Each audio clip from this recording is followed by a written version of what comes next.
দাজ্জাল এখন কোথায় আছে? উত্তর, সে পৃথিবীতেই আছে। কোথায় আছে? পৃথিবীতেই। কোথায় আল্লাহ পাক রেখেছেন আমরা জানি না, কিন্তু সে যে পৃথিবীতেই আছে তা প্রমাণ তামিম দারির একটা হাদিস। তামিম দারি রাদিয়াল্লাহু আনহু একটা দ্বীপের মধ্যে দাজ্জালকে বন্দী অবস্থায় দেখেছেন। দেখে নবীর কাছে এসে বলেছেন যে আমি এটা দেখেছি। নবী সাল্লাল্লাহু আলাইহি ওয়াসাল্লাম বলেছেন, আমি তোমাদেরকে যে দাজ্জাল সম্পর্কে সতর্ক করেছিলাম এটাই সেটা, সে বের হবে অচিরেই। এবং সেদিন সে বলেছিল যে এই বাইসানের খেজুর বাগানে খেজুর থাকবে না, এখন সেখানে খেজুর নাই। সে বলেছিল তাবারিয়া হ্রদে যখন পানি থাকবে না তখন আমি বের হব, এখন তাবারিয়া হ্রদে পানি নাই, সময় ক্লোজ। সে কোথা থেকে বের হবে? উত্তর, তার বের হওয়া সম্পর্কে তিনটা বর্ণনা পাওয়া যায়। এক, সে ইস্পাহান থেকে বের হবে। ইস্পাহান হচ্ছে ইরানের একটা জায়গা। কোন জায়গা? ইরানের একটা জায়গা, এবং সেখানে ইস্পাহান নামে একটা জায়গা আছে। এমন হতেই পারে যে ইরান এই জায়গাটুকু অচিরেই বা ভবিষ্যতে ইসরায়েলের অন্তর্ভুক্ত হয়ে যেতেও পারে। কেন? 1974 সালে আরব ইসরায়েল যুদ্ধের সময় কি সিরিয়ার ওই যে আপনার গোলান মালভূমি, মিশরের সিনাই উপত্যকা, এগুলো কি ইসরায়েলের অন্তর্ভুক্ত ছিল? পড়াশোনা করেছেন কিছু? এগুলো ইসরায়েলের অন্তর্ভুক্ত ছিল না, এগুলো মিশরের এবং সিরিয়ার ছিল। মাত্র 6 দিনে সে এই আরবদেরকে পরাজিত করে ওই জায়গাগুলো দখল করে ফেলেছে। মাত্র 6 দিনে। কতদিনে? মাত্র 6 দিনও টিকতে পারে না এই মুসলিমরা তার সামনে। তো দেখুন, 6 দিনে এটা করতে পেরেছে 1974 সালেই, আর এখন তো 2022 চলছে। তো ইস্পাহানের ওই জায়গা যে ওর অন্তর্ভুক্ত হয়ে যাবে না, কে গ্যারান্টি দিবে? হতেও পারে। আর আপনারা ইরান ইসরায়েলের সম্পর্ক দাকুরাল দেখেন না? দাকুরাল সম্পর্ক কে জানে? আচ্ছা, আরেকটা বর্ণনা এসেছে সে বের হবে খোরাসান থেকে। খোরাসান মূলত এই জায়গাটুকুর মধ্যেই পড়ে যায়। আরেকটা হাদিসের মধ্যে আছে শাম এবং ইরাক, ইরাক এবং শাম। শাম মানে যে প্যালেস্টাইন, লেবানন, জর্ডান, এই পুরো জায়গাটার নাম শাম। এই অংশটুকুর মধ্য থেকে, এর মাঝখানে একটা রাস্তা থেকে দাজ্জাল মানুষের রূপে আত্মপ্রকাশ করে। তো দেখুন, সে পৃথিবীতে আসবে, 40 দিন শাসন করবে। এই 3টা জায়গার কথা এসেছে, এই 3টা জায়গার মধ্য থেকে সে বের হবে। কিভাবে হবে আল্লাহ ভালো জানেন। এবং সেটা হবে মানুষের রূপে। কার রূপে? মানুষের রূপে। সে কি হবে? সে একজন ইহুদি যুবক হবে। কি হবে? সে কোনো খ্রিস্টান হবে না, বুদ্ধিস্ট হবে না, মুসলিম হবে না, সে অন্য কোনো রিলিজন ফলো করবে না। সে একজন ইহুদি যুবক হবে, যার চুলগুলো হবে কার্লি, মানে কোকরান। কি হবে? চুলগুলো কোকরান। তার ফিজিক্যাল স্ট্রাকচার খুব শক্ত হবে, মানে স্ট্রংলি বিল্ড, খুব শক্তিশালী। এখন নবীজি বলছেন সে কাদেরকে নিয়ে বিশ্ব শাসন করবে? উত্তর, সে জিউসদেরকে নিয়ে বিশ্ব শাসন করবে। কাদেরকে নিয়ে? জিউস কারা? জিউস মানে শুধু ইহুদিরা নয়, এটা একটা ভুল ধারণা। ইহুদিদের মধ্যে এমন অনেক অর্থোডক্স ইহুদি আছে যারা প্যালেস্টাইনিদের অধিকারের পক্ষে কথা বলে, এমনও কিছু ইহুদি আছে। তাই সব ইহুদিকে আপনি খারাপ বলতে পারবেন না। কথা বুঝতে পারছেন? কিন্তু তাদের মধ্যে একটা দল আছে যাদেরকে আমরা বলি জায়োনিস্ট। তারা পশ্চিমাদের সাথে অ্যালায়েন্স করে সারা বিশ্বটাকে শাসন করছে আর কি। এই জায়োনিস্টরাই ইনশাআল্লাহ তাআলা, এটা আমার কনসেপ্ট, আমার গবেষণা, এরাই মসিহুদ দাজ্জালকে ফলো করবে ইনশাআল্লাহ, এবং তাদেরকে নিয়ে সে পুরো ওয়ার্ল্ডটাকে শাসন করবে। আর আপনি কনক্লুশন পেলেন কি? দাজ্জালের চেয়ে বড় কোনো ফিতনা নাই। সে মানুষের রূপে এখনো বের হয় নাই, কিন্তু পৃথিবীতে আছে, বের হবে। কোন কোন জায়গা থেকে তাও বলে দিলাম। পৃথিবীতে এসে সে কি করবে? এই ম্যাসাকার করবে, এবং সে তার অনুসারীদেরকে জান্নাত দিবে, যারা ফলো করবে না ওদেরকে ধ্বংস করে ফেলবে। এবং সে কাদেরকে নিয়ে শাসন করবে এটা আপনাকে দেখিয়ে দিলাম। এখন আসেন, সে যাদেরকে নিয়ে ওয়ার্ল্ডটাকে শাসন করবে তাদের দিকে একটু তাকিয়ে দেখি। আজকে থেকে 100 বছর আগে এই জায়নিস্ট বা জায়নিজমের সাথে যারা জড়িত, ইহুদিদের কি কোনো থাকার জায়গা ছিল? তারা কি প্যালেস্টাইনে ছিল? তাদের কি পরনে পোশাক ছিল? তারা কি সেখান থেকে প্যালেস্টাইনিদেরকে বহিষ্কার করতে পেরেছিল? 100 বছর না, আমি আপনাকে 2000 বছরের কথা বলছি। কত বছর? 2000 বছর পর্যন্ত তারা সেখানে প্রবেশ করতে পারে নাই।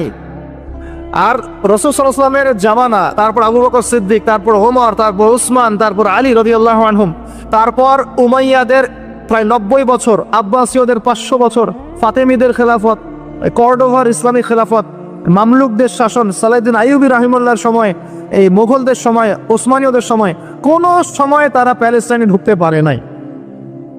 1914-এ যখন ফার্স্ট ওয়ার্ল্ড ওয়ার হয়েছে, তারপর ব্রিটেন সেখান থেকে চলে গিয়ে ওদেরকে জায়গা করে দিয়েছে। ওইখান থেকে 100 বছর হয়ে গেল তারা সেখানে আরবদের নাকের ডগায় বসে পুরো আরবদেরকে না, পুরো বিশ্বকে শাসন করছে। দাজ্জালকে আপনি দেখেননি, তার অনুসারীদেরকে আপনি দেখেন। তাদের অবস্থা এখন কি? জি বলছি, যাদের থাকার জায়গা ছিল না, খাবার ছিল না, পানি ছিল না, কোনো সার্বভৌমত্ব ছিল না, কোনো রাষ্ট্র ছিল না, তারা এখন পুরো বিশ্বে শক্তিশালী। শুধু তাই নয়, যারা মিলিটারি অ্যাফেয়ার্স সম্পর্কে জানেন, যারা পলিটিক্স করেন, যারা আপনার অর্থনীতি বোঝেন, তারা আমার কথা বুঝবেন, অন্যরা হয়তো বুঝবে না। তারা সেখান থেকে সারা ওয়ার্ল্ডের ব্যাংকিং সিস্টেমগুলো নিয়ন্ত্রণ করে ফেলেছে। আপনি ওদের বাইরে যেতেই পারবেন না। এবং তারা ওদের ব্যাংকিং সিস্টেম দিয়ে সারা ওয়ার্ল্ডকে সুদখোর বানিয়েছে। সুদ ছাড়া কোনো লোন তারা দিবে না। একটা IMF এর লোনের জন্য কত চড়াই উতরাই পার করতে হয় আপনি জানেন না। ইকোনমিক্স পড়েন তাহলে বুঝবেন। এমনি এমনি দিবে না, সুদ ছাড়া তো দিবেই না। আর সুদটা আমাদের শোধ করতে হবে না, শোধ করতে হবে। তো এদের সিস্টেমটাই সুদভিত্তিক ইকোনমিক সিস্টেম। ফাইন্যান্সে যান, ফাইন্যান্স, পুরো ওয়ার্ল্ডের যে ফাইন্যান্সগুলো আছে এগুলো ওদের হাতে। মিডিয়াতে যান, সারা ওয়ার্ল্ডের বড় বড় মিডিয়াগুলো ওদের হাতে। আপনি পলিটিক্যাল দর্শনগুলোতে যান, পুরো ওয়ার্ল্ডে যে পলিটিক্যাল সিস্টেমগুলো চলছে এগুলো লঞ্চ ওরাই করেছে। খিলাফা নাই, ওই যে খলিফা খিলাফা এটা বাদ, এখন ওদের দর্শনগুলো চলছে। তারপরে কি, অস্ত্র শস্ত্রের দিকে যান, অস্ত্র শস্ত্র, সারা বিশ্বে যত মারণাস্ত্র, নিউক্লিয়ার ওয়েপেন্স এবং থার্মো নিউক্লিয়ার ওয়েপেন্স সবকিছু এখন ওদের কাছে। কয়টা মুসলিম কান্ট্রির কাছে নিউক্লিয়ার ওয়েপেন্স আছে বলেন? কয়টা মুসলিম কান্ট্রির কাছে আকাশ প্রতিরক্ষা ব্যবস্থা আছে, মিসাইলস আছে? উত্তর কোরিয়ার কাছে থাকলেও দেখা যায় যে তুরস্কের কাছে নাই। দেখবেন যে কি বলবো, চায়না, রাশিয়া ওদের কাছে থাকলেও আমাদের আরব কান্ট্রির কাছে নাই। তো দেখেন, ওয়ার্ল্ডকে এই জায়গা থেকে বোঝেন, বিশৃঙ্খলা করে না। দাজ্জালকে যদি বিশ্ব শাসন করতে হয়, আপনাকে যদি বিশ্ব শাসন করতে হয়, আমাকে যদি বিশ্ব শাসন করতে হয়, তাহলে আমাকে বিশ্বের মিডিয়া, প্রযুক্তি, ফাইন্যান্স, ইকোনমিক্স, পলিটিক্স নিয়ন্ত্রণ করতে হবে কি হবে না? সহজ কথা বলেন, হবে কি হবে না? হবে না? আপনার যদি ইকোনমিক কোনো পাওয়ার না থাকে, ডমিনেন্স না থাকে, আপনি কি সারা ওয়ার্ল্ডের ইকোনমি নিয়ন্ত্রণ করতে পারবেন? শ্রীলঙ্কা কি পারবে সারা বিশ্বের ইকোনমি নিয়ন্ত্রণ করতে? পারবে? বাট USA পারে, কারণ ডলার। কারণ কি? ডলার। বুঝতে পারছেন কথা? এই যে মালদ্বীপ কি পারবে সারা ওয়ার্ল্ডের মিডিয়া নিয়ন্ত্রণ করতে পারবে? পারবে না। বাট ইসরায়েল পারবে, বাট বিকজ ওর কাছে গুগল, অ্যাপল সব ওদের। তার মানে এক কথায়, ওয়ার্ল্ডকে রুল করতে হলে আপনার ওয়ার্ল্ডের বড় বড় জিনিসগুলোকে নিয়ন্ত্রণ করতে হবে না? দাজ্জাল না আসলেও তার অনুসারীরা এগুলো অলরেডি নিয়ন্ত্রণ করে ফেলছে। আমি কি এখন আপনাদেরকে বোঝাতে পারছি যে নূর বা আলো কি জিনিস? নূর অর্জন করলে আপনি এমন কিছু দেখবেন, এমন কিছু বুঝবেন যেটা সবাই বুঝবে না। কিন্তু একজন সাহাবীর নাম বলি, আনাস বিন নাজার। কি নাম? আনাস বিন নাজার রাদিয়াল্লাহু আনহু। তিনি উহুদের যুদ্ধের মাঠে কি করছেন আমি আপনাকে একটু দেখাই। একটা গুজব ছড়িয়ে পড়েছে যে মুশরিকরা মুহাম্মদ সাল্লাল্লাহু আলাইহি ওয়াসাল্লামকে নাকি হত্যা করেছে। নাউজুবিল্লাহ। কারণ উহুদের যুদ্ধে আমাদের নবীর এখানে আঘাত লেগেছে, এই যে ভ্রুর এই নিচে কড়া ঢুকে গেছিল, একটু পায়ের মধ্যে আঘাত পেয়েছিলেন, তারপর দাঁত মোবারক শহীদ হয়ে গিয়েছিল। আব্দুল্লাহ বিন কামিয়া নামে এক লায়নাহুল্লাহ, এক মুশরিক নবীজিকে আঘাত করেছিলেন। ঠিক আছে, তো একটা গুজব ছড়িয়ে পড়েছিল যে মুশরিকরা মুহাম্মদ সাল্লাল্লাহু আলাইহি ওয়াসাল্লামকে হত্যা করেছে। নাউজুবিল্লাহ। তখন অনেক সাহাবী অস্ত্র ফেলে দিয়ে বসে যান, যে নবী নাই, আমরা যুদ্ধ করে কি করব? কথা বুঝতে পারছেন? তারা হাতে হাত রেখে বসে আছে। এখন এই আনাস বিন নাদর রাদিয়াল্লাহু আনহু তিনি বলছেন, কি হয়েছে তোমাদের, সমস্যা কি? তখন সাহাবীরা বলছেন, মুহাম্মদ সাল্লাল্লাহু আলাইহি ওয়াসাল্লাম তো শহীদ হয়েছেন, ইন্তেকাল করেছেন, আমরা যুদ্ধ করে কি করব? তখন আনাস বিন নাদর রাদিয়াল্লাহু আনহু বলছেন যে মুহাম্মদ সাল্লাল্লাহু আলাইহি ওয়াসাল্লাম যদি নিহত হয়ে থাকেন, তাহলে আমরা আর বেঁচে থেকে কি করব? চলো আমরা যুদ্ধ করে শহীদ হয়ে যাই, আমরা এখানে বেঁচে থেকে কি করব? তখন তিনি ছুটছেন ঘোড়া নিয়ে। আর সাদ বিন মুয়াজ নামে একজন সাহাবী। কোন সাহাবী? সাদ বিন মুয়াজ। এই সাহাবী বলছেন যে তুমি কোথায় ছুটছো? তখন আনাস বিন নাদর রাদিয়াল্লাহু আনহু বলছেন, আল্লাহর কসম করে বলছি, আমি উহুদ পাহাড়ের পিছন থেকে জান্নাতের ঘ্রাণ পাচ্ছি। কে বলছে এই কথা? আনাস বিন নাদর রাদিয়াল্লাহু আনহু। তিনি ছুটে গেলেন, গিয়ে বীর বিক্রমে যুদ্ধ করলেন। পরে তিনি যখন শহীদ হয়েছেন, তার লাশটাকে চেনাই যাচ্ছে না। তার লাশের মধ্যে 80টার বেশি তরবারের আঘাত ছিল। কতটা? পরে হাতের নখ, তার বোন যুদ্ধ শেষে হাতের নখ দেখে তাকে শনাক্ত করেছেন, ইনি আনাস বিন নাদর রাদিয়াল্লাহু আনহু। সবাই সবকিছু দেখবে না, সবাই সবকিছু শুনবে না। আল্লাহ পাক যাদেরকে নূর দিবেন আল্লাহর পক্ষ থেকে, তারা অনেক কিছুই দেখবে যেটা অন্যরা বুঝতে পারবে না। আমি দেখালাম শেষ সশরীরে এখনো বের হয় নাই, তাতে কি হয়েছে? তার অনুসারীরা কিন্তু সারা ওয়ার্ল্ডে এখন শক্তিশালী হয়ে গেছে, এবং এটা বিশ্বে প্রথমবারই হয়েছে। এর আগে কখনো হয়নি এমনটা। বরং বিশ্বে শতাব্দীর পর শতাব্দী ইহুদি খ্রিস্টানদের মধ্যে কোনো বন্ধুত্ব ছিল না, বরং এরা একে অপরের শত্রুই ছিল। 1800 শতাব্দীতে এসে 1897-এর দিকে এসে এরা এই মুভমেন্ট ফর্ম করে বিশ্বে এগিয়ে গেছে। তো ওরা যখন এত শক্তিশালী হয়েছে, আমরা এই সময় কি করছিলাম ভাই? আমরা ওই সময় আমাদের অটোম্যান খেলাফত হারিয়ে বেড়েছিলাম, প্রত্যেকটা মুসলিম কান্ট্রির মধ্যে ফাসাদ লাগিয়ে দেওয়া হয়েছিল, আমাদের আধ্যাত্মিকত্ব কমে গেছে, নামাজ ছেড়ে দিয়েছে অনেকেই, কোরআন থেকে দূরে সরে আসছি, সুন্নাহ থেকে দূরে সরে আসছি। হ্যাঁ, ইখতিলাফি মাসআলাগুলো কিনা আমরা আপোষে তর্কে লিপ্ত আছি, পলিটিক্যালি এবং ধর্মতাত্ত্বিকভাবে আমরা একে অপরের সাথে লড়াই করছি। আমরা আমাদের অরিজিনাল এনিমিদেরকে ফাইন্ড আউট করতে এখনো পারি নাই। আমরা আমাদের জীবনের লক্ষ্যটাই অনেকে বুঝতে পারি নাই, কি কারণে আমরা পৃথিবীতে এসেছি।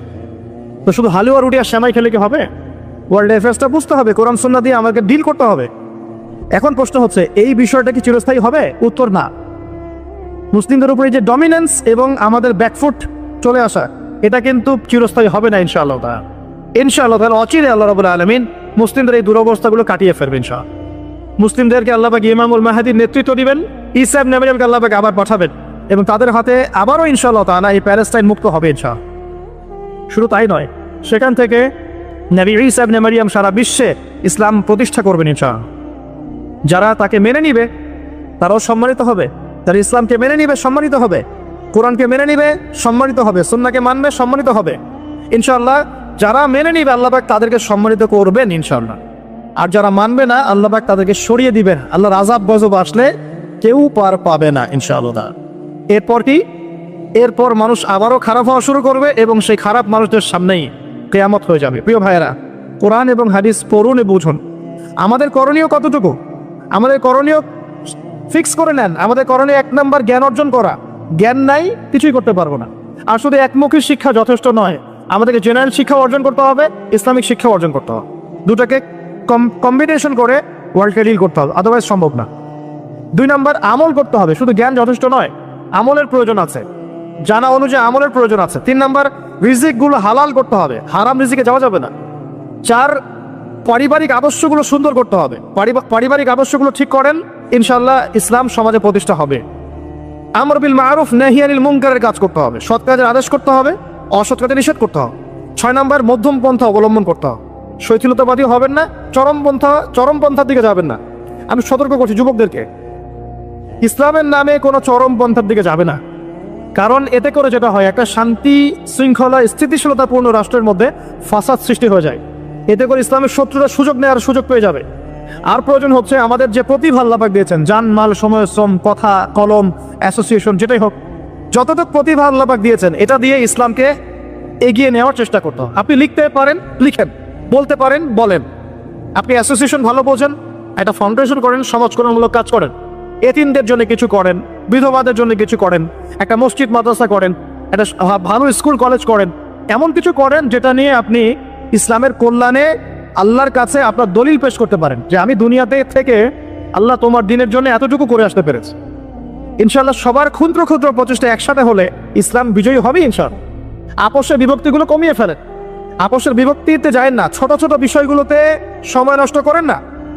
যখন সারা ওয়ার্ল্ডে মুসলিমরা মার খাচ্ছে, ইয়েমেনের বাচ্চাদের রক্ত ঝরছে, এই যে রোহিঙ্গাদের কি অবস্থা দেখেন, উইঘুরদের কি অবস্থা দেখেন, সিরিয়ার অবস্থা দেখেন, ইরাকের অবস্থা দেখেন, আর আমরা এগুলো নিয়েই পড়ে আছি। সুবহানাল্লাহ সুবহানাল্লাহ। আর যখন আমরা প্রশস্ত দৃষ্টির কথা বলছি, কিছু মানুষ এই ফ্লোটাকে থামিয়ে দেওয়ার জন্য আমাদের পিছনে এই খারেজি, এই সন্ত্রাসী, হাবিজাবি টাইটেল দিচ্ছে। কিছু সাহাবী তো এমনও ছিলেন, বদরের যুদ্ধ করতে এসেছেন, হাতের মধ্যে কিছু খেজুর আছে, খেজুর খাচ্ছেন, খোরমা খেজুর খাচ্ছেন। তখন নবী সাল্লাল্লাহু আলাইহি ওয়াসাল্লাম দাঁড়িয়ে ভাষণ দিচ্ছেন যে ওয়াসাবিকু ইলা মাগফিরাতিম মির রাব্বিকুম ওয়া জান্নাহ। ওই যে আয়াতটা আছে, তোমরা এগিয়ে চলো তোমাদের রবের ক্ষমার দিকে এবং জান্নাতের দিকে। আরদুহা কাআরদিস সামাই ওয়াল আরদ, যার প্রশস্ততা আসমান এবং জমিনের সমান। সাহাবী খেজুর খেতে খেতে খেজুরটা ফেলে দিলেন। আরেকজন সাহাবী জিজ্ঞাসা করলেন যে খেজুরটা ফেলে দিলেন কেন? তিনি বলছেন এই খেজুরগুলো খেতে অনেক সময় লেগে যাবে। নবী সাল্লাল্লাহু আলাইহি ওয়াসাল্লাম এমন কথা বলেছেন, এটা শোনার পরে আমি আর 1 সেকেন্ড নষ্ট করতে যাচ্ছি না। খেজুর ফেলে দিয়ে যুদ্ধে ঝাঁপিয়ে পড়লেন, দেন শহীদ হয়ে জান্নাতে চলে গেলেন। তারাও তো মৃত্যুর স্বাদ গ্রহণ করেছেন, তাই না? আর একজন ইহুদি ব্যক্তি উহুদের যুদ্ধের দিন সকালবেলা মুসলিম হয়েছে। ইহুদিরা তো আমাদের চিরশত্রু, আপনারা জানেন। এটা জানার জন্য ডক্টরেট করার দরকার নেই, থিসিস করার দরকার নেই। প্যালেস্টাইনের দিকে তাকান বুঝতে পারবেন, ফিলিস্তিনকে দেখেন বুঝতে পারবেন। অ্যামনেস্টি ইন্টারন্যাশনাল বলে একটা সংস্থা আছে না, এরা পর্যন্ত দেখলাম গতকালকে রিপোর্ট দিয়েছে যে বিগত এই 50-60 বছর ধরে এরা ফিলিস্তিনদের উপর যা নির্যাতন করেছে, এটা মানবতার ইতিহাসে কখনো করা। যাই হোক, একজন ইহুদি যুবক সকালবেলা উহুদের মাঠে আসছেন, এসে জিজ্ঞাসা করছেন আমার আগে কি করা উচিত, আগে কি আমি যুদ্ধে যাব না আমি আগে মুসলিম হব? সাহাবীরা তাকে বললেন আগে কালিমা শাহাদাত পড়, তারপরে উহুদের মাঠে আস। সে এসেছে এই কারণে যে নবী সাল্লাল্লাহু আলাইহি ওয়াসাল্লাম মদিনায় আছেন, মদিনায় আরো ইহুদিরা আছে, ইহুদিরাই আগে বলতো শেষ জামানে একজন নবী আসবেন যার নাম হবে আহমদ, সব মিলে গেছে, তারপরেও তারা গ্রহণ করছে না। তো এই ছেলে সত্য চিনতে পেরেছে, সে চলে আসছে সত্যের কাছে, এসে ইসলাম কবুল করে যুদ্ধ করলো, শহীদ হয়ে গেল। নবী সাল্লাল্লাহু আলাইহি ওয়াসাল্লাম দেখলেন তার লাশটা, দেখে বলছেন এই যুবক, এই ইহুদি যুবক এখানে কি করছে? সাহাবীরা বললেন সকালবেলা মুসলিম হয়েছে, যুদ্ধ করে শহীদ হয়ে গেছে ইয়া রাসূলুল্লাহ। নবীজি বললেন সাল্লাল্লাহু আলাইহি ওয়াসাল্লাম আমিলা কালিল উজরা কাসীর, সে অল্প আমল করলো কিন্তু বিশাল পুরস্কার পেয়ে গেল। জীবন তো তাদেরও ছিল। এটা তো সশস্ত্র যুদ্ধের কথা বাদ দেন, নরমালি সুমাইয়া রাদিয়াল্লাহু আনহা, আবু জাহেল তাকে নির্যাতন করছে, তার লজ্জাস্থানে বর্ষা ঢুকিয়ে দিয়ে, চিন্তা করতে পারেন, লজ্জাস্থানে বর্ষা নিক্ষেপ করে হত্যা করলো। সুমাইয়া রাদিয়াল্লাহু আনহা দেখতে কালো বর্ণের, চেহারা সুন্দর নয়, হয়তো বা আপনার মতো সুন্দর নয়, জান্নাতে এখন হাসছে ইনশাআল্লাহ তাআলা। তার স্বামী ইয়াসের, আবু জাহেল তাকে পিটাতে মেরে ফেললো, সে মারা গেল, শহীদ হয়ে গেল। অনেক ওলামায়ে কেরামকে, ইমাম, মুজতাহিদ, মুহাদ্দিস দেখবেন সারাটা জীবন এত মেহনত করেছেন দ্বীনের জন্য, বিয়ে শাদী করার সময় পান নাই, এমনও আছেন ইমাম এবং মুহাদ্দিস। জীবন তো তাদেরও ছিল। শুধু সাহাবী কেন, তাবেঈদের দিকে তাকান, তাবেঈন তাকান, আমাদের চার ইমামের দিকে তাকান।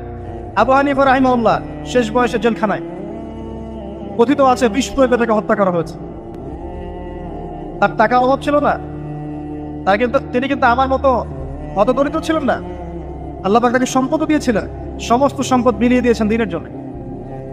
ইমাম শাফিঈ রাহিমাহুল্লাহ তার দিকে তাকান, আহমদ বিন হাম্বল রাহিমাহুল্লাহ তার দিকে তাকান, তাকে পিটানো হচ্ছে আর বাগদাদের রাস্তায় ধরা হচ্ছে, কারণ সমাজের মানুষ ফতোয়া দিয়েছে একটা, তিনি ফতোয়া দিয়েছেন আরেকটা।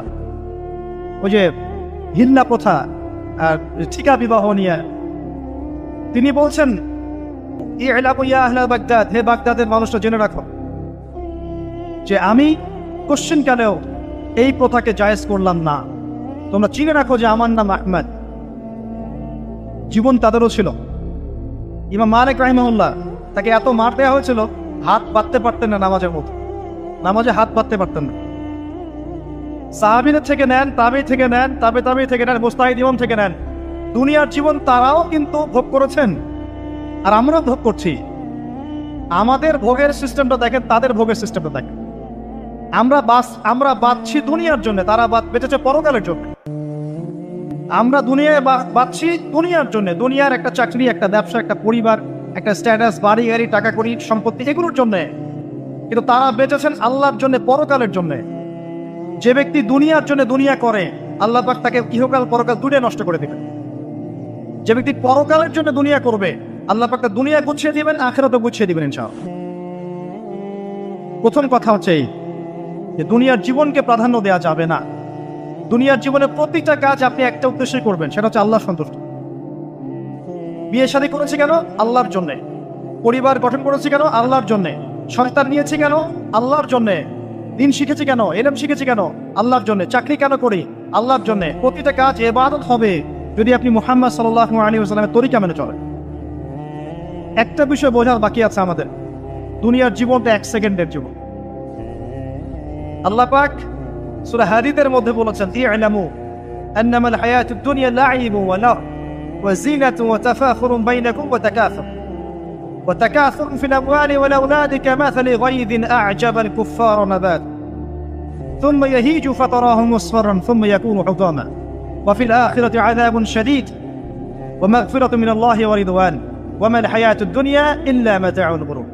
আল্লাহ পাক বলছেন জেনে রাখো তোমরা সবাই, এই জমিনবাসী, এই দুনিয়ার হায়াতটা খেলা মানে কি দেখেন, ছোট্ট বাচ্চারা খেলা ছাড়া কিছু বোঝে? ওর কাছে দুনিয়া ওইটাই, দুনিয়ার প্রথম স্টেজ খেলা। ওয়াল্লাহ একটু বড় হবে, যখন কিশোর হবে, ওর কাছে ঠাট্টা হাসি তামাশা, ডোন্ট কেয়ার, দুনিয়াতে কোনো কিছু নেই, খাওয়া দাওয়া ফুর্তি করো, লাকি।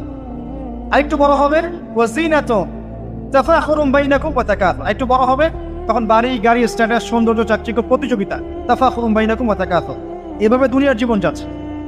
এই এক্সাম্পলটা আল্লাহ পাক দিয়েছেন এমনভাবে যে একটা ভূমি ছিল অনুর্বর, বৃষ্টি হলো, সেখানে সবুজ শ্যামল ফসল ফলত, এক পর্যায়ে ফসলটা আস্তে আস্তে হলুদ বর্ণ ধারণ করলো এবং সেটাকে কেটে ফেলা হলো, তারপর শুধু খড়কুটা বাকি থাকলো। এই হলো দুনিয়ার জীবনের এক্সাম্পল। এরপর পরকালে বাকি আছে দুইটা জিনিস, হয় ক্ষমা, রিদওয়ান মাগফিরাত ক্ষমা, অথবা আযাবুন শাদীদ। আমাদেরকে মাথায় ইনস্টল করতে হবে দুনিয়াতে আমরা কেউ থাকতে আসি নাই। প্রথম কথা, এখানে আমরা এসেছি বড়জোর 60, 70, 100 বছরের হায়াত নিয়ে, যার মধ্যে মোটামুটি ভাবে 30, 40, 50 বছর চলে গেছে, কারো 20 বছর 25 বছর চলে গেছে, বুঝতে না বুঝতেই চলে গেছে, মানে ভালো মন্দ বোঝার আগেই শেষ। যদি তার বয়স হয় 60 বছর, তাহলে এখন বাকি আছে 30 বছর। আর এই ব্যক্তি যদি ঠান্ডা মাথায় রাতের বেলা চিন্তা করে এই 30 বছর যে আমার চলে গেছে, আমার অ্যাপ্রক্সিমেটলি 30 বছর বাকি আছে। বাকি আছে বুঝলাম, যা চলে গেছে, এই চলে যাওয়া 30 বছরে আমি 10 বার জেনা করেছি, 20 বার মদ খেয়েছি, ঠিক আছে, মানুষের সম্পদ আত্মসাৎ করে খেয়েছি, পরকিয়া করেছি, চুরি করেছি, ডাকাতি করেছি, মিথ্যা বলেছি, নামাজ পড়ি নাই, রোজা রাখি নাই। আমরা প্রত্যেকে যদি আমলনামা ঘাটি আজকে রাত্রে, এরকম একটা লিস্ট আমরা তৈরি করতে পারব। আজকে রাত্রে বাসায় ফিরে গিয়ে প্রত্যেকে যদি একটা আমলনামা ঘাটতে চায়, চোখ বন্ধ করে চিন্তা করি যে এই 30 বছর আমি কি কি করেছি, দেখবেন আপনি জেনার পাপ পাবেন, মাদকের পাপ পাবেন, অন্যের সম্পদ আত্মসাতের পাপ পাবেন, নামাজ না পড়ার পাপ পাবেন, রোজা রাখেন নাই, জাকাত দেন নাই, কোনো কোনো ক্ষেত্রে মিথ্যা বলেছেন, প্রতারণা করেছেন, মানুষের সম্পদ লুটে পুটে খেয়েছেন, অনেক কিছু করেছেন। কিন্তু আমাদের চলাফেরা দেখলে মনে হয় যে আমরা কোনো পাপ করিনি। এই জায়গায় ঠান্ডা মাথা চিন্তা করে আপনি দেখবেন পাপ দুই রকম। কয় রকম? দুই রকম। আপনি দেখবেন আল্লাহর সাথে জড়িত কিছু পাপ পাবেন, নামাজ পড়েন নাই, রোজা রাখেন নাই, মিথ্যা বলেছেন, ইত্যাদি ইত্যাদি। কিছু পাপ পাবেন আল্লাহর সাথে জড়িত, কিছু পাবেন মানুষের সাথে জড়িত। আল্লাহর সাথে জড়িত পাপগুলো ক্ষমা নেওয়া খুব সহজ। ওযু করে এসে 2 রাকাত নামাজ পড়ে চোখের জল ফেলে দিয়ে, চোখের পানি ফেলে দিয়ে আল্লাহর কাছে হাত তুলে খালি যদি বলে আল্লাহুম্মা আনতা রাব্বি, বলেন আল্লাহুম্মা আনতা রাব্বি লা ইলাহা ইল্লা আনতা খলাকতানি আনা আবদুক ওয়া আনা আলা আহদিক ওয়া ওয়া'দিকা মাস্তাতা'তু আউযু বিকা মিন শাররি মা সানা'তু আবুউ লাকা বিনি'মাতিকা আলাইয়া ওয়া আবুউ বিযানবি ফাগফিরলি ফাইন্নাহু লা ইয়াগফিরু যুনুবা ইল্লা আনতা। এটা না পারেন, অ্যাটলিস্ট আস্তাগফিরুল্লাহাল্লাযী লা ইলাহা ইল্লা হুয়াল হাইয়ুল কাইয়ুম 3 বার চোখের পানি ফেলে দেন, আল্লাহর কাছে ওয়াদা করেন আল্লাহ যা করেছি ছেড়ে দিব, আগামী যতদিন বেঁচে থাকবো কোরআন এবং সুন্নাহর বাইরে এক চুল যাব না ইনশাআল্লাহ। এবং আগামী দিনগুলোতে আল্লাহ পাক তোমার আদেশ যখন যেভাবে আসবে আমি পালন করবো ইনশাআল্লাহ। যদি আল্লাহ পাক মনের মধ্যে খুলুসিয়াত দেখেন যে তাওবাতান নাসুহা করছে, মন থেকে তওবা করছে, আল্লাহ পাক আপনার সমস্ত গুনাহগুলোকে নেকিতে কনভার্ট করতে পারে। আল্লাহ পাক শুধু গুনাহ মাফ করবেন তা নয়, আল্লাহ পাক গুনাহগুলোকে নেকি দিয়ে পরিবর্তন করতে পারেন। আমি দলিল দিচ্ছি, ইল্লা মান তাবা, সূরা ফুরকান পড়ে দেখেন, তারা ব্যতীত যারা তওবা করলো, ওয়া আমানা ওয়া আমিলা আমালান সালিহা, এবং যারা ঈমান এনেছে এবং সৎ আমল করলো, উলাইকা ইউবাদদিলুল্লাহু সাইয়্যাতিহিম হাসানাত, আল্লাহ পাক এইসব মানুষের গুনাহগুলোকে নেকি দিয়ে পরিবর্তন করে দিবেন ইনশাআল্লাহ। আমাদের নবী মুহাম্মদ সাল্লাল্লাহু আলাইহি ওয়াসাল্লাম দিনে 70 বার, কোন কোন বর্ণনায় এসেছে 100 বার তওবা করতেন। 100 বার পড়তেন আস্তাগফিরুল্লাহ ওয়া আতুবু ইলাইহি, আস্তাগফিরুল্লাহ ওয়া আতুবু ইলাইহি। যার আগের কোনো পাপ নাই, পিছনের কোনো পাপ নাই, দিনে 100 বার তওবা করতেন। আমরা একটা রাত এভাবে চিন্তা করেছি যে আমার পাপ কি কি। আজকে রাতে গিয়ে চিন্তা করেন, দেখবেন আপনি একটা পাপে পরিপূর্ণ একটা আমলনামা পাবেন। এবার আপনি চিন্তা করেন যে আপনি যদি আগামী 30 বছর বাঁচেন বা 40 বছর বাঁচেন, এই সময়টাকে আপনি কিভাবে মূল্যায়ন করতে চান।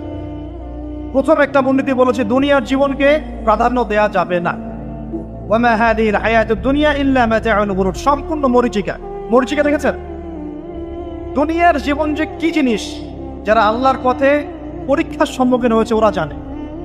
মানে কিচ্ছু না, মানে মুহূর্তে আল্লাহ পাক ইহকাল পরকালের ফয়সালা করে ফেলবে। আমরাও বুঝবো, এটা আমরা বুঝবো না এমন নয়।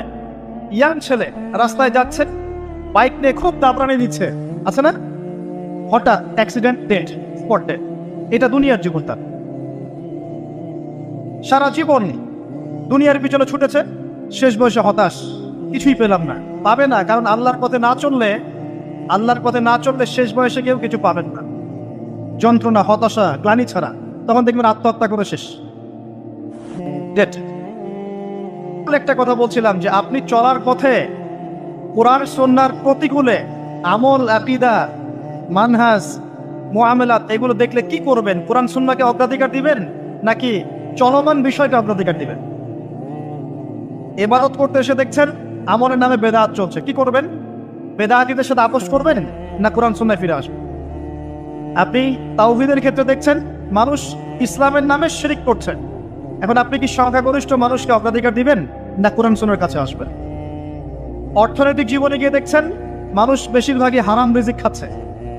এখন আমি যদি বলি যে দুনিয়ার জীবনে টিকে থাকতে হলে আমাকে এগুলোতে গায়ে আপোষ করে চলতেই হচ্ছে, তাহলে কিন্তু কোশ্চিনকালেও কোরআন সুন্নাহকে প্রাধান্য দেওয়া হলো না। তখন আপনি কি করবেন? পরিবার চালাতে গিয়ে দেখছেন যে পরিবারের বেশিরভাগ লোক আপনার কথা শোনেন। আপনি কোরআন এবং সুন্নাহকে দিয়ে পরিবার চালাতে চান, তারা পশ্চিমা সংস্কৃতি দিয়ে পরিবার চালাতে চায়, হিন্দি সিরিয়াল দিয়ে, গান বাজনা, ডুগি তবলা এগুলো দিয়ে। বেনামাজি, নামাজ রোজার খবর নাই, তালিম নাই, ইসলামিক নৈতিকতা নাই, কিচ্ছু নাই, জীবনের কোনো উদ্দেশ্যই নাই। এরকম পরিবার নিয়ে আপনি চলছেন করবেন, কাকে প্রাধান্য দিবেন? খুব ডিফিকাল্ট প্রশ্নগুলো কিন্তু, এবং এগুলো প্র্যাকটিক্যাল, এগুলো হচ্ছে। এখন চাকরি খুঁজতে গেছেন, আপনি দেখছেন যে ঘুষ না দিলে চাকরি পাচ্ছেন না, কি করবেন আপনি? তখন পড়াশোনা করতে গেছেন, ছেলে মেয়ের ফ্রি মিক্সিং জেনা ছাড়া পড়াশোনাই করতে পারছেন না, কি করবেন তখন? ইউনিভার্সিটিতে গেছেন, ইউনিভার্সিটির পরিবেশগুলো দেখছেন ইসলাম কোথায় আর ইউনিভার্সিটি কোথায়, কি করবেন আপনি তখন? প্রত্যেকটা জায়গায় আপনাকে সিদ্ধান্ত নিতে হবে যে আমি প্রতিটা জায়গায় কোরআন এবং সুন্নাহর সাথে আপোষ করব নাকি চলমান এই জাহিলিয়াতের সাথে আপোষ করব, কোনটা করব? বিশ্বাস করেন, যখন আপনি মনের মধ্যে এই চেতনা লালন করতে পারবেন এবং আল্লাহ আপনাকে হেদায়েত দিবেন যে হ্যাঁ কোরআন সুন্নাহই সমস্ত সমস্যার সমাধান, এবং এর মধ্যে আল্লাহ পাক প্রতিটা বিষয়ের সলিউশন নাজিল করেছেন, আপনি মেনে নেবেন, চলবেন, তখন আপনি বাধা পাবেন, প্রচুর বাধা পাবেন। প্রথম বাধা পাবেন আপনার পরিবার থেকে, এরপরে বাধা পাবেন আপনার সমাজ থেকে, বাধা পাবেন ধর্ম নেতাদের থেকেও, পরবর্তীতে বাধা পাবেন ফেরাউন নমরুদদের থেকে। কি করবেন? ডিসিশনগুলো খুব ইম্পর্টেন্ট, কারণ মনে রাখবেন কবরে 3টা প্রশ্ন হবে। মান রব্বুক, সেই উত্তর দিতে পারবে যে পৃথিবীতে আল্লাহর সাথে শিরক করে নাই। সিম্পল, যে তাওহীদের উপর ছিল, শিরক করেনি, উত্তর দিতে পারবে ইনশাআল্লাহ রব্বি আল্লাহ। পৃথিবীতে যে আল্লাহর সাথে শিরক করেছে সে কোশ্চিন কার উত্তর দিতে পারবে না। শিরক করে মারা গেছে, তওবা করে নাই, উত্তর দিতে পারবে না ইনশাআল্লাহ।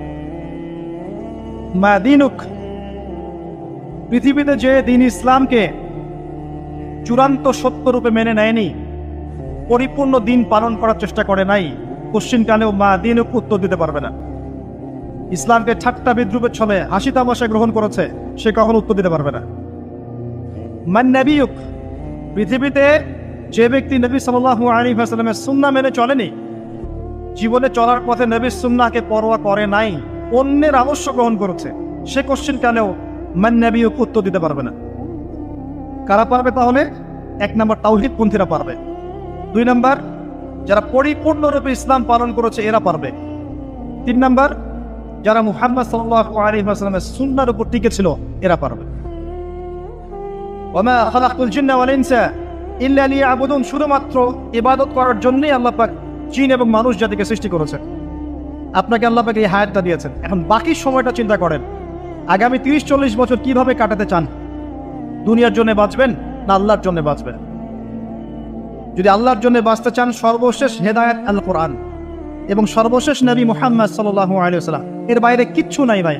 সারা দুনিয়ার মানুষ মিলে যদি বলে যে কোরআন সুন্নাহর মধ্যে আছে সুদ হারাম, কিন্তু সুদ হালাল, হালাল হালাল, কোশ্চিন কালে হালাল হবে না। সারা দুনিয়ার মানুষ একটা মাঠে যদি এসে বলে সুদ হালাল, সুদ ভালো, কোশ্চিন কালে হালাল হয়ে যাবে, হারামই থেকে যাবে। সারা দুনিয়ার মানুষ যদি বলে পর্দা করার দরকার নাই, এটা সেকেলে সেকেলে সেকেলে, এটা সেকেলে হয়ে যাবে না, এটা ফরজ থেকে যাবে। কিচ্ছু নাই কোরআন সুন্নাহর বাইরে, কিচ্ছু নাই। যা আছে দেখছেন বোগাস, যার কোনো ভিত্তি নাই, মানুষের মন গড়া প্রবৃত্তির অনুসরণ। এখন আপনি যখন কোরআন এবং সুন্নাহর কাছে আসতে চাইবেন, তখন কিন্তু আপনি চতুর্দিক থেকে বাধা পাবেন। এই পথ চলাটা এত সহজ হবে না। হ্যাঁ, কাদের জন্য সহজ হবে? যারা প্রোটেস্ট্যান্ট মুসলিম হবে। কি মুসলিম? প্রোটেস্ট্যান্ট মুসলিম। এটা কেমন? মানে ওটাও ঠিক এটাও ঠিক, সুদ খেলেও হয় না খেলেও হয়, পর্দা করলেও হয় না করলেও হয়, নামাজ পড়লেও হয়, মাঝে মাঝে সারলেও হয়, যাকাত দিলেও হয় না দিলেও হয়। মডারেট প্রোটেস্ট্যান্ট মানে কোরআন সুন্নাহ যা আছে এগুলো খুব কঠিন মনে হয়, এটা মৌলবাদী মনে হয়, এগুলো মানলে তো এই যুগে চলা যায় না, এগুলো ওই যুগের জন্য। এরকম ভরসা যারা চিন্তা করবে তাদেরকে কষ্ট পেতে হবে না। তারা দেখবেন কষ্ট না করেই দুনিয়ার জীবন কাটিয়ে দিচ্ছে, ওদের কোনো বাধা বিপত্তি আসবে না। আপনি যখন কোরআন সুন্নাহকে আঁকড়ে থাকবেন, কেমন করে আঁকড়ে থাকবেন? মারির দাঁত দিয়ে কামড়ে থাকবেন, নবীজি বলেছেন। মারির দাঁত দিয়ে কামড়াতে বলেছেন, সামনের দাঁত দিয়ে কামড়ালে ছটকে যাবে, টান দিলে ছিঁড়ে যাবে। মারির দাঁতে কামড় দিলে টান দিলে সহজে ছিঁড়বে না। এভাবে থাকলে আপনার বাধা আসবে। এখন আপনার সামনে দেখবেন আপনি কিছু ফিতনা এবং কিছু সলিউশন। আপনি নিয়াত করেছেন যে আপনার যে গুনাহগুলো হয়েছে এগুলো থেকে আপনি তওবা করবেন ইনশাআল্লাহ, আগামী দিনগুলো আপনি কোরআন এবং সুন্নাহ অনুসারে চলবেন। এই কথা সেটা একমত আছেন তো? এখন চলতে গিয়ে দেখবেন যে আপনি কিছু স্পষ্ট বিষয় দেখতে পারবেন যেগুলোর সাথে আসলে কোরআন সুন্নাহর খুব একটা মিল পাওয়া যাবে না। আপনি দেখবেন স্পষ্ট শিরক করছে মুসলিমরা, আপনি দেখবেন স্পষ্ট বেদাত করছে, আপনি দেখবেন হারাম খাচ্ছে। মুসলিম যুবকরা মাদক, পর্নোগ্রাফি, সেনা, ফিমিক্সিং, আপনার জুয়া, ক্যাসিনো, এই যে আপনার টিকটক প্রজন্ম, এগুলো নিয়ে ব্যস্ত আছে। আপনি স্পষ্ট দেখবেন মেয়েরা বেহায়ের মতো ঘুরে বেড়াচ্ছে। আপনি স্পষ্ট দেখবেন যে আপনি হালালে থাকলে চাকরি পাচ্ছেন না। আপনি স্পষ্ট দেখবেন পরিবারের লোকজন কথা শোনে না। আপনি এমনও দেখবেন ওলামায়ে কেরামের মাঝে ঐক্য নাই, এমন দেখবেন। আপনি এমনও দেখবেন যে মানুষ দিনকে দুনিয়ার বিনিময়ে বিক্রি করে দিচ্ছে। আর এমন দেখবেন যারা আপনার উপরে আছে তারা দিন সম্পর্কে তেমন কোনো জ্ঞান রাখে না। এমন জটিল পরিস্থিতিতে আপনি কি করবেন তখন? এরপরে আপনি যখন বিশ্বের দিকে তাকাবেন, তখন দেখবেন বিশ্বের সমস্ত পরাশক্তিরা ঐক্যবদ্ধ ইসলামের বিরুদ্ধে। বিশ্বের সমস্ত বড় বড় পরাশক্তিরা ঐক্যবদ্ধ ইসলামের বিরুদ্ধে। দেখবেন আপনি ইসলামের কোনো খিলাফা নাই, দেখবেন কোনো ইমাম নাই, কোনো আমির নাই, কোনো জামাআ নাই। দেখবেন আপনি সেই রকম সলফে সালেহিনের যুগের মতো সৌর্যবীর্য, ব্যক্তিত্ব, গায়রাত কিছু নেই। মনে হবে যেন আমরা দাসত্বের শৃঙ্খলা আবদ্ধ হয়ে গেছে। তখন আপনি কষ্ট পাবেন মনে মনে। আপনার মধ্যে ইমান থেকে থাকলে আপনি কষ্ট পাবেন, ভিতর থেকে কষ্ট ফিল করবেন। যদি প্যারালাইজড রোগী হয়ে থাকেন তাহলে কষ্ট ফিল করবেন না। চেতনা থাকে দিনের, কষ্ট ফিল করবেন। তখন আপনার স্ট্রাগল শুরু হবে। তখন আল্লাহ যদি আপনাকে বুঝ দেন, আল্লাহ দেখবেন আপনি কি করেন। আপনার মেধা দিয়ে আল্লাহ আপনি কি করেন, আপনার অর্থ দিয়ে আপনি কি করেন, আপনার হায়াতটা দিয়ে আপনি কি করেন, আপনার এই যে জনবল দিয়ে আপনি কি করেন, আল্লাহ আপনাকে যা দিয়েছেন তা দিয়ে আপনি দিনের জন্য কি করছেন, আল্লাহ পাক তখন দেখবেন। এই জায়গায় আমি আপনাকে কিছু সলিউশন বলছি। এটা শুধু আপনাকে বলছি তা নয়, আমি নিজেও এটা ফিল করি, লালন করি। আর আমি এমন কিছু বলবো না যা আমি নিজে আপনার জন্য পছন্দ করি না। যেটা আমি নিজের জন্য পছন্দ করি সেটাই আপনাকে বলবো। প্রথম কথা, এখানে আপনাকে গাইডেন্স দেবে আল কোরআন। এরকম সিচুয়েশনে আপনাকে পথ দেখাবে অনলি আল কোরআন, এরপর নবী সাল্লাল্লাহু আলাইহি ওয়াসাল্লামের হাদিস। এখানে আপনার দায়িত্ব আসবে প্রথমত কোরআন পড়া শিখতে হবে। প্রথম কাজটা কি ভাই? কোরআন পড়া শিখতে হবে, তেলাওয়াত শিখতেই হবে, নিয়মিত তেলাওয়াত করতে হবে। একটা দিন যাবেন আপনার জীবনে যে কোরআন তেলাওয়াত আপনি করেন না, ইনশাআল্লাহ। বেশি থেকে বেশি করবেন, বেশি থেকে বেশি। আমার পরামর্শ হচ্ছে দিনে এক পারা করে করার চেষ্টা করুন। এরপর দায়িত্ব চলে আসবে আপনার কোরআন বোঝা। আপনি কিছু অংশ মুখস্থ করবেন, হিফজ করবেন, অর্থটা বোঝার চেষ্টা করবেন, কোরআনের ভাষাটা শেখার চেষ্টা করবেন। এর সবকিছু আপনি বুঝতে পারবেন না, তখন কি করবেন? আলেম ওলামার কাছে যাবেন, তাদের সোহবতে গিয়ে পড়ে থাকবেন। যে বিষয়টা বুঝতে পারছেন না জিজ্ঞাসা করে জেনে নেবেন। ফাসআলু আহলা যিকরি ইন কুনতুম লা তা'লামুন। এরপর কোরআনের আদেশ নিষেধগুলো আপনি মেনে চলবেন নিজে, নিজের পরিবারে এবং নিজের অধীনস্থদের মধ্যে। এরপরে আপনি থেমে যাবেন না। কোরআনের দাওয়াত আপনি যতটুকু জানেন এটা মানুষের কাছে প্রচার করবেন, মাদ্রাসা করবেন, মসজিদ আবাদ করবেন, বক্তব্য চালু করবেন, কোরআনের একটা রেভলিউশন ক্রিয়েট করবেন। কোরআনের জন্য আপনার জান, মাল, অর্থ বিলিয়ে দিবেন। ওই একটা ছোট কাজ দেখবেন পরকালে জান্নাতে যাওয়ার ওসিলা হয়ে গেছেন। তারপর আপনি সুন্নতকে পাবেন, ওই সুন্নতের উপরে আপনার 24 ঘন্টাকে সাজাবেন, দিন রাত প্রতিটা আমল আপনি সুন্নাহ অনুযায়ী করার চেষ্টা করবেন। এরপরে গিয়ে আপনার দায়িত্ব আরো বাড়বে। এরপর দায়িত্ব চলে আসবে উম্মা কেন্দ্রিক। আপনার তাসকিয়া অর্জন করতে হবে, আত্মশুদ্ধি। আত্মশুদ্ধি অর্জন করতে হলে সবসময় পরকালের ফিকির করতে হয়, মৌতের স্মরণ করতে হয়, বেশি বেশি কোরআন তেলাওয়াত করতে হয়, এতিমের মাথায় হাত বোলাতে হয়, আপনার সাদাকা বেশি বেশি করতে হয়, মাঝে মাঝে রোজা রাখতে হয়। এগুলো করতে থাকলে আল্লাহর জিকির বেশি বেশি করতে হয়, আল্লাহর ধ্যান করতে হয়, আল্লাহকে ডাকতে হয়, দোয়া করতে হয়, আত্মশুদ্ধি অর্জন হয়। একই সাথে আপনার অন্তর থেকে হিংসা, বিদ্বেষ, এই যে গীবত, রিয়া, অহংকার, সমালোচনার সংস্কৃতি দূর করতে হবে। নাই, দিনে কোনো জবরদস্তি নাই। কচ্চাবাইয়ানা রুশদু মিনাল গায়, সত্য আর মিথ্যা স্পষ্ট হয়ে গেছে, চাপিয়ে দেওয়ার কিছু নাই। বরং আল্লাহ পাক ধর্ম নিয়ে বাড়াবাড়ি করতেও নিষেধ করেছে, কিন্তু সত্যটাকে উপস্থাপন করতে আল্লাহ পাক শিক্ষা দিয়েছে। তাই একজন খলিফার কাজ কি? ন্যায়ের মানদণ্ডে মানুষের মাঝখানে বিচার ফয়সালা করা, অন্যায় না করা। ওমর রাদিয়াল্লাহু আনহু নিজের ছেলে অন্যায় করার পরেও তাকে নিজ হাতে শাস্তি দিয়েছেন। একটা বলবো, ওই যে ঘটনা জানেন, রাত্রেবেলা জনগণের খোঁজ খবর নিতেন তিনি। শুনতে পেলেন যে মায়ের সন্তানরা কান্নাকাটি করছে। জিজ্ঞাসা করলেন কেন কান্নাকাটি করছে সন্তান। তখন এই মহিলা বলছে, সন্তানের মারা বলছে, ওয়াল্লাহি হাদা বাইনি ওয়া বাইনা ওমর, আল্লাহর কসম করে বলছি এটা আমার এবং ওমরের মাঝখানের বিষয়।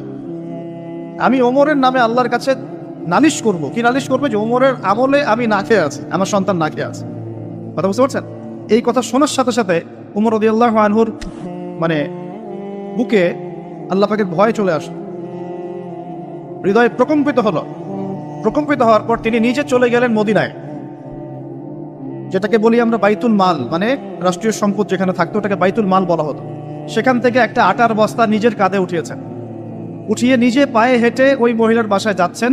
তার পাশে থাকা একজন সাহাবী, তিনি বলছেন, তার নাম আসলাম রাদিয়াল্লাহু আনহু, তিনি বলছেন যে ইয়া আমিরুল মুমিনিন, হে আমিরুল মুমিনিন, আমাকে দিন, আনা আহমিলুক, আমি এটাকে বহন করে নিয়ে যাই। আপনি চলেন সাথে, সমস্যা নেই, আমি বহন করে নিয়ে যাই অ্যাটলিস্ট।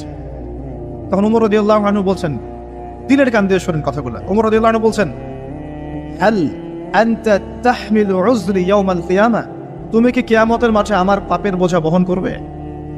সুবহানাল্লাহ, চিন্তা করে দেয়। নিজের হাতে গেলেন, রান্না করে খাওয়ালেন, তারপরে বললেন আগামীকাল তুমি আমিরুল মুমিনিনের দরবারে এসো, সেখানে আমাকে পাবে। এই হলো ওমর রাদিয়াল্লাহু আনহুর খেলাফত। একদিন তিনি তার যে উট, এটাকে পরিষ্কার করছেন। আলী রাদিয়াল্লাহু আনহু দেখে বলছেন, আমিরুল মুমিনিন, আপনি পরবর্তী জেনারেশনের জন্য অনেক কঠিন আদর্শ রেখে যাচ্ছেন।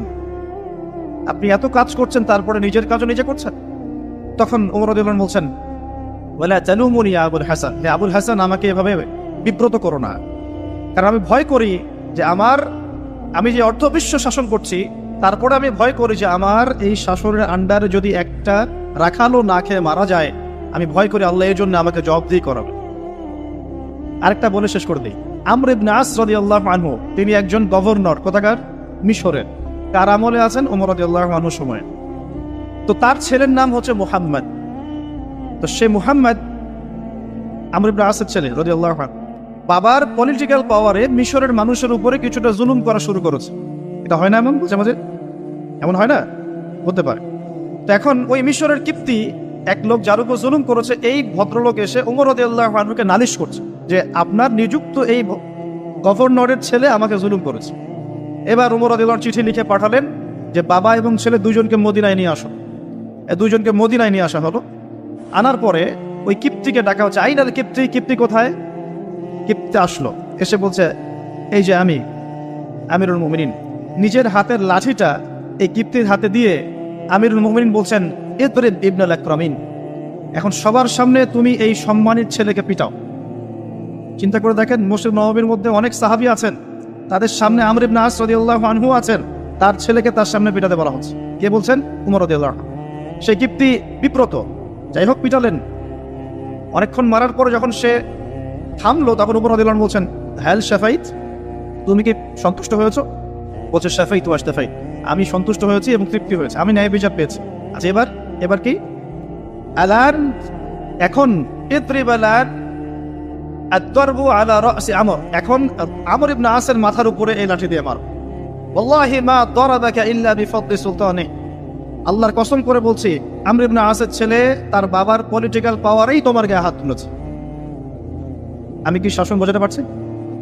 এরকম শাসকতা আল্লাহ পাক নিষেধ করেন নাই, বরং এই শ্রেণীর শাসক হতে পারলে আরশের ছায়া আল্লাহ পাক ছায়া দিবেন। আল্লাহ পাক বলেছেন তার হাবিবের মাধ্যমে 7 শ্রেণীর মানুষকে আল্লাহ রাব্বুল আলামিন কিয়ামতের মাঠে আরশে আজিমের ছায়া ছায়া দিবে। কয় শ্রেণী? তার মধ্যে প্রথম হচ্ছে ইমামুন আদিল, ন্যায়পরায়ণ শাসক। এই জন্য আমি খুব দোয়া করি মন থেকে আল্লাহ পাক আমাদের যাকে যেখানে দায়িত্ব দিয়েছেন সবাইকে তার জায়গায় ন্যায়পরায়ণ হওয়ার তৌফিক দান করুন। আমরা সবাই দোয়া করব। সমালোচনা করা সহজ, একটা মানুষ যখন কাজ করবে কাজের সময়ে ভুল ত্রুটি ধরা সহজ, কিন্তু সেই কাজ নিজে করা এত সহজ নয়। আমরা যারা দিনের পথেও চলি দেখবেন সমালোচকের অভাব আছে, অভাব নাই, কিন্তু নিজে একটা বই লিখুক, নিজে একটা লেকচার দেখ, 10 জন মানুষের সামনে দাঁড়িয়ে কথা বলুক, দিনের কিছু ভালো কথা উপস্থাপন করুক, দেখবেন নাই, পারবে না। কিন্তু সমালোচনা করা সহজ, ফেসবুকে বসে বসে 2-4 লেখা সহজ, ফেসবুকে বসে শুয়ে শুয়ে 2-4 লাইন লেখা সহজ, কনস্ট্রাকটিভ কাজ করা এত সহজ নয়। আর সবচেয়ে কঠিন কথা হচ্ছে আমাদের সবাইকে আল্লাহর কাছে ফিরে যেতে হবে এবং যার যার দায়িত্ব বুঝিয়ে দিতে হবে। আল্লাহ পাক আমাদের সবাইকে দাউদ আলাইহিস সালামের মতো, সুলাইমান আলাইহিস সালামের মতো, আদম আলাইহিস সালামের মতো আল্লাহর খলিফা হওয়ার তৌফিক দান করুন। সামনে যাই, যে কথা থেকে এখানে আসছি ভাই, কোরআনের সূরাগুলো আপনাকে কি দিবে? আলো দিবে। তো নূর, সূরা নূরের প্রথমেই আল্লাহ পাক আলোর কথা আলোচনা করছেন। কোন টপিক দিয়ে? জেনা দিয়ে, ব্যভিচার দিয়ে। যে ব্যভিচার যদি কেউ করে, জেনা যদি কেউ করে, তাকে তোমরা 100টা বেত্রাঘাত করো। এটা ইসলামিক লস। এখন সারা বিশ্বের খুব কম জায়গায় এটার ইমপ্লিমেন্টেশন আছে, তবে ইনশাআল্লাহ তাআলা যখন ইমামুল মাহদী আসবেন, ঈসা ইবনে মারিয়াম আসবেন, তখন আবারও এটা বাস্তবায়িত হবে ইনশাআল্লাহ। এটা আগে ছিল, এখন নাই সব জায়গায়। যাই হোক, আসমানে আছে, পৃথিবীতে যদি নাও হয় আসমানে শাস্তি হবে ইনশাআল্লাহ। যখনই আল্লাহ পাকের ওই সুন্নাহ, যখনই মুসলিমরাও, অমুসলিমরা তো আছেই, মুসলিমরাও যদি আল্লাহর বিধান থেকে সরে গিয়েছে, আল্লাহ পাক ওদেরকেও সরিয়ে দিয়েছেন, নতুন সম্প্রদায় নিয়ে এসেছে। এটাই সভ্যতার সংকট। আবার কথাটা ভালো করে বোঝেন, অমুসলিমদের কথা বাদ দেন। মুসলিমরা যখন দায়িত্ব পেয়েছে মুহাম্মদ সাল্লাল্লাহু আলাইহি ওয়াসাল্লামের সময় থেকে নিয়ে, তখন মুসলিমরাও যদি আল্লাহ এবং তার রাসূলের অবাধ্যতা করেছে, আল্লাহ পাক মুসলিমদেরকেও সরিয়ে দিয়েছেন, অন্য নতুন প্রজন্মকে নিয়ে এসেছেন। এটা আল্লাহর সুন্নাত, মনে রাখবেন। আব্বাসীয়রাও সরে গেছে, এদিকে দায়িত্ব চলে আসলো মামলুকদের হাতে। মামলুক মানে দাস। ইলতুৎমিশের নাম শুনেছেন? নাম শোনেন নাই? তারা যখন ক্ষমতা নিয়েছেন, কুতুবউদ্দিন আইবেক নাম শোনেন নাই? কুতুব মিনার, তারা মামলুক ছিলেন, তাদের হাতে আল্লাহ পাক ক্ষমতা দিয়েছেন। মিশরের এই মামলুকরা বিশ্ব চালিয়েছে কিছুদিন, কর্ডোভার মুসলিমরা শাসন করেছে কিছুদিন, মাঝখান থেকে ফাতেমিরা খেলাফত নিয়েছিল কিছুদিন। তারপরে যখন চতুর্মুখী ক্রুসেডগুলো হচ্ছিল, ক্রুসেডারদের আক্রমণ বেশি হচ্ছে, মঙ্গোলিয়ানদের আক্রমণ বেশি হচ্ছে, তখন আল্লাহ পাক উসমানীয় খেলাফত নিয়ে এসেছেন। এই যে দেখছেন না কুরুলুস উসমান, দেখেছেন না কুরুলুস? তারপরে যে আর্তুগুল দেখেছেন না? এগুলো হিস্ট্রি পড়বেন। আর্তুগুল গাজীর ছেলে কুরুলুস। কুরুলুস তো বীরত্বের কথা। উসমান গাজী, তার হাত ধরে অটোমান এম্পায়ার প্রতিষ্ঠা হয়েছে। কত বছর শাসন করেছে তারা? কত বছর? তারও বেশি, 600+ তারা শাসন করেছে। এদের মধ্যে প্রথম দিকে শক্তি ছিল, ক্ষমতা ছিল, আস্তে আস্তে এরা দুনিয়া পূজারি হয়, ক্ষমতা চলে যায়। একই সুন্নাহ, সভ্যতার এই টোটাল সংকটের চিত্র একই। যখনই মানব জাতি আল্লাহর বিধান মেনেছে, রাসূলের আনুগত্য করেছে, আল্লাহর দেখানো পথে চলেছে, আল্লাহ দুনিয়াতে সম্মান দিয়েছেন, পরকালে জান্নাত দিয়েছেন। আর যখনই কোনো জাতি হোক, সেটা মুসলিমরাও, যখনই আল্লাহর বিধান মানে নাই, রাসূলকে মানে নাই, প্রবৃত্তির আনুগত্য করেছে, তখন আল্লাহ রাব্বুল আলামিন তাদেরকে সরিয়ে দিয়েছে। এখন ওসমানীয়দের পতন হয়ে গেল ফার্স্ট ওয়ার্ল্ড ওয়ারের পরে, প্রথম বিশ্বযুদ্ধের পরে। এটা একটা বিস্ময়কর বিষয়। 2 জন ব্যক্তির হত্যাকাণ্ডকে কেন্দ্র করে আস্তে আস্তে যুদ্ধে জড়িয়ে যাচ্ছে অস্ট্রিয়া, হাঙ্গেরি, তারপরে এদিকে আপনার সোভিয়েত ইউনিয়ন, জার্মানি, এদিকে ব্রিটেন, পরে আসছে আমেরিকা, এদিকে ফ্রান্স। সবাই মারামারি করতে করতে করতে 4-5-6 বছরের ব্যবধানে দেখলেন যে আপনি মাশাআল্লাহ 3-4 কোটি মানুষ মরে শেষ।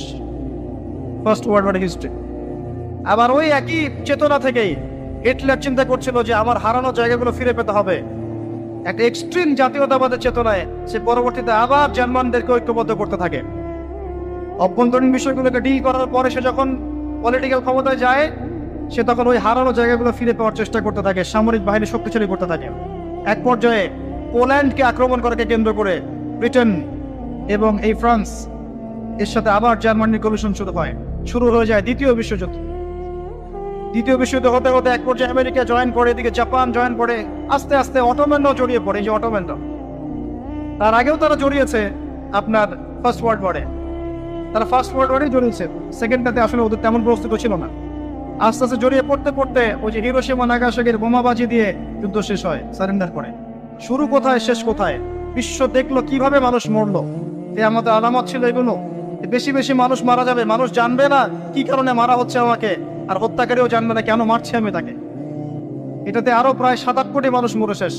আর সামনে আপনাদের অপেক্ষা করছে ইনশাআল্লাহ তাআলা আরেকটা ওয়ার্ল্ড ওয়ার, যেটা হবে ইনশাআল্লাহ আল্লাহু আ'লাম বিস-সাওয়াব, যেটা হবে নিউক্লিয়ার ওয়ার, যার ব্যাপারে হাদিসে এসেছে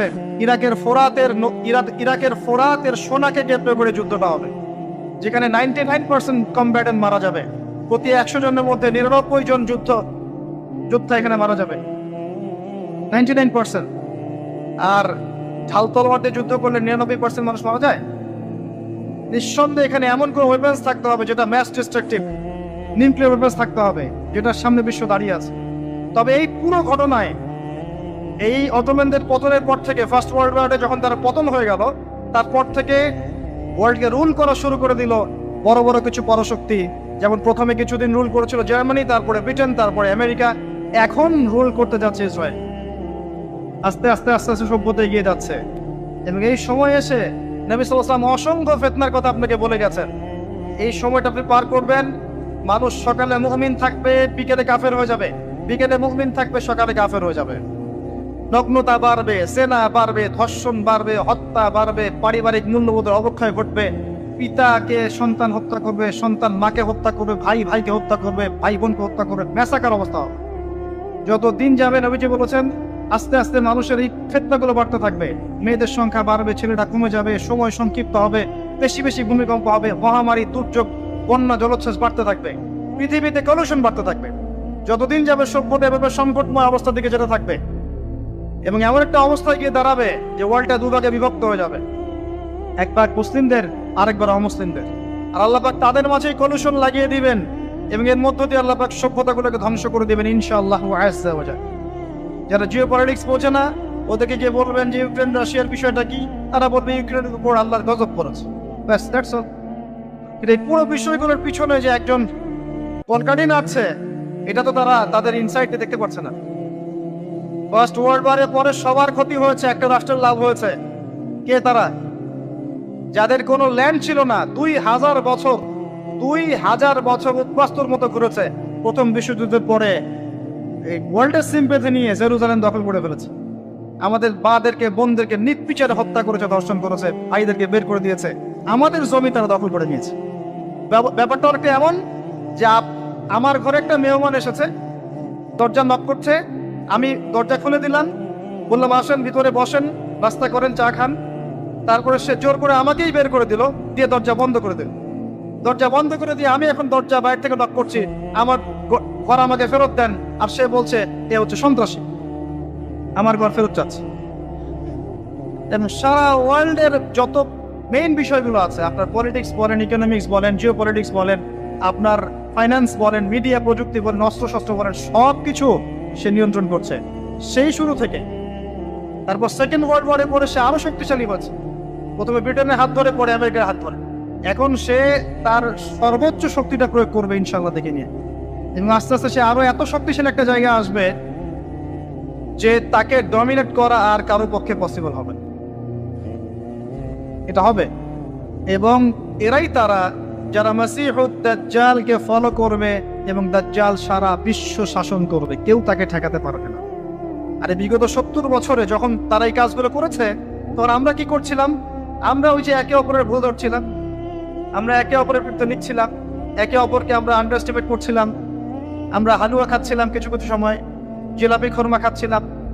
হ্যাঁ, আমরা একে অপরে কাদা ছড়াছড়ি করতে করতে সময় নষ্ট করেছি। বিভিন্ন চেতনা স্লোগান দিয়ে দিয়ে আমরা আস্তে আস্তে সময়গুলো নষ্ট করেছি। এবং এই সময়গুলোতে ইসলামের শত্রুরা কত উঁচুতে চলে গেছে আপনি কল্পনা করতে পারেন। এখন সামনে কি? সামনে আগে এগুলোর ফল ভোগ করার জন্য প্রস্তুতি গ্রহণ করা।